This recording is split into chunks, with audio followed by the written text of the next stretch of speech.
Hello everybody, Derek here. Welcome to the dungeon. I'm alive. Yeah, I haven't made a video in a really long time. I just got back from my girlfriend's house and had dinner, so I'm a bit tired. Yeah, I had a lot of stuff going on with school and work, and yeah, my health wasn't doing so well. Pretty much having a really messed up sleep pattern, and yeah, it was really giving me hell. So I had to change that, and I had to do a lot of studying, and a lot of stuff came up. So I didn't have time to come down here and work on stuff. But it's getting towards the end of the year. I got vacation coming up pretty soon. I got one round of testing next week at school. I'm pretty much studying this whole week. I haven't really had time to come down here and do anything. But yeah, just want to give you guys a quick update and show you some of the stuff that I'm going to be playing. I'm working on right now, and then future projects, and just to let you guys know that I'm still here. I didn't disappear. I didn't die or anything like that. I'm still alive. So anyway, enough blabbering on. Let's get on. Just got on with some stuff here. Yeah, my brain's not working too good here. Anyway, this is the current project I'm working on right now. This is going to be a high voltage power supply that I'm putting together here. So this is going to be a flyback based one right here. Here's a flyback that's going to go in here. It's already pretty much almost all the way done up. I still got to work on these a little bit here. I'm not actually going to touch the pins there. I'm just going to make sure. I'm going to be playing with these DC flybacks. Remember to break the high voltage positive along all these. That way you short out any leftover capacitance that's inside here. Yeah, I got shocked by that before one time, a long time ago. It doesn't feel nice. But anyway, this is pretty much going to go in here, right here in the front. You got your other two power supplies. You got this one here that's from a CD-ROM power drive, or yeah, disk drive basically. And the funny thing about this is it's pretty much the same thing as a computer power supply, as to where it won't turn on unless there is a load. If there's no load on here, it won't turn on. That's why there's this extra switch here. Because those are the two output or the input wires for the normal power, and then you have to turn the button on here for something to go on, to power up, basically to power up everything, the fan and yeah, all that good shit. And I thought it was kind of annoying at first. I was talking to Sparky about it. I had taken this off and tried just making a little bridge. It was around here somewhere. But yeah, I kind of had a little bit more thinking.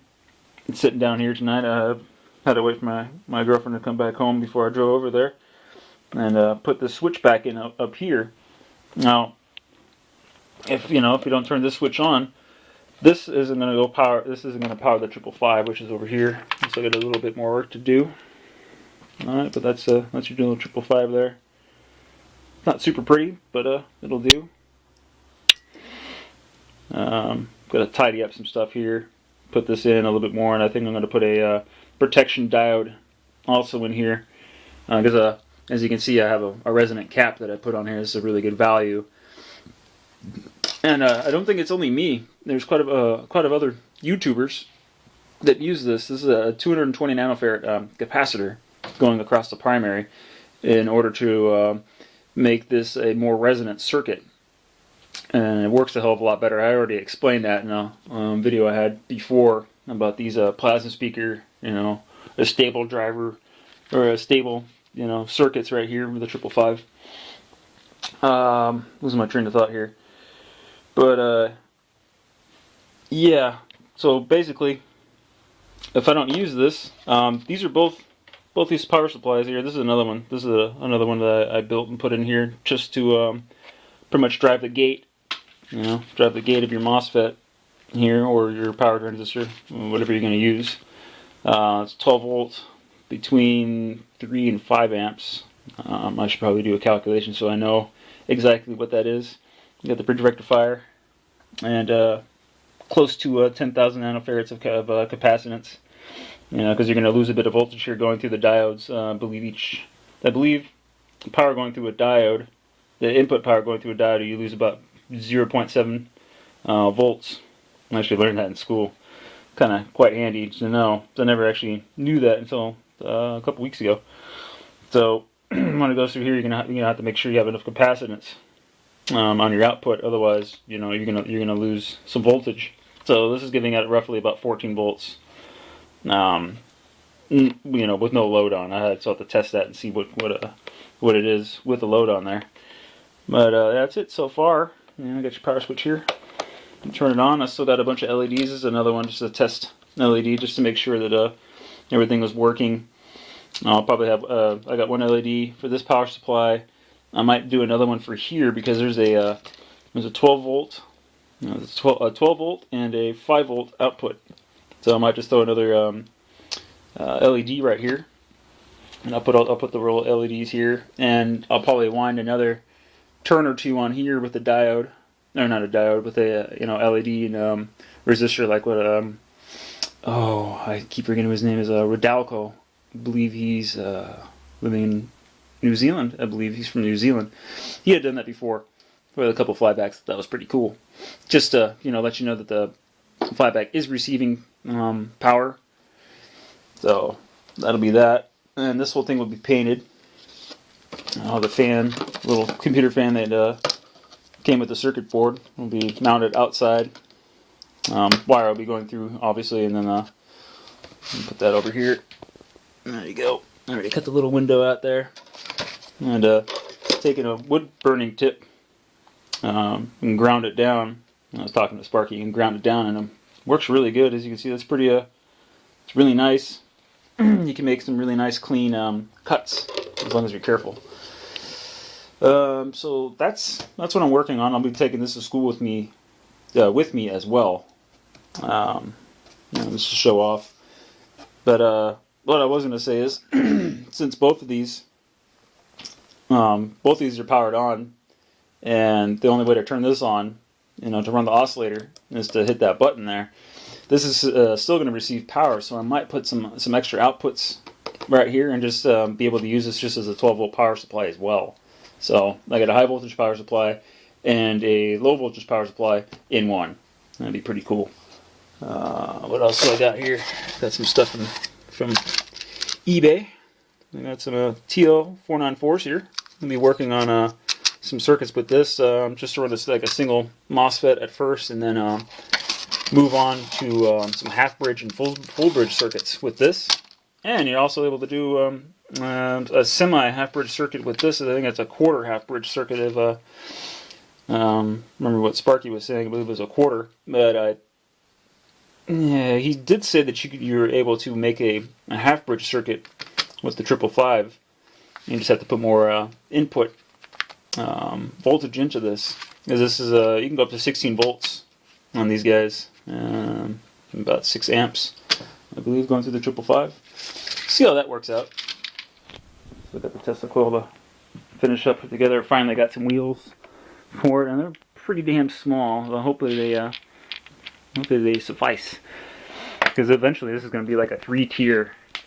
I still got the old guy, the old Klinger transformer back there from John on the high voltage projects. So I'm going to set that up.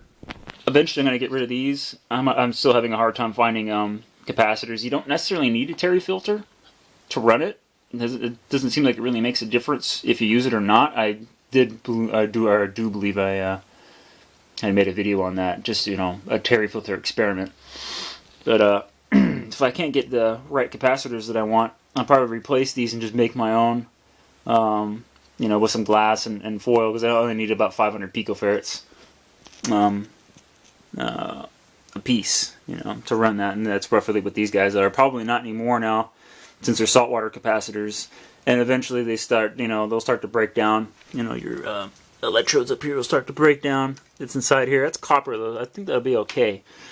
But if you use steel or something like that, eventually the salt in here is just going to, corrode and destroy them, and then they're virtually useless. It's just a jar then. But eventually this will be 3 tiers. I'll have the standard, you know, setup here, you know, with the neon transformer. Second tier will probably be my flyback setup. The 2 flybacks that I still have over here, and I need to finish up these 2 guys here with the ZVS setup. And then the third tier, it's going to take a while to get to that one, will be with some mots.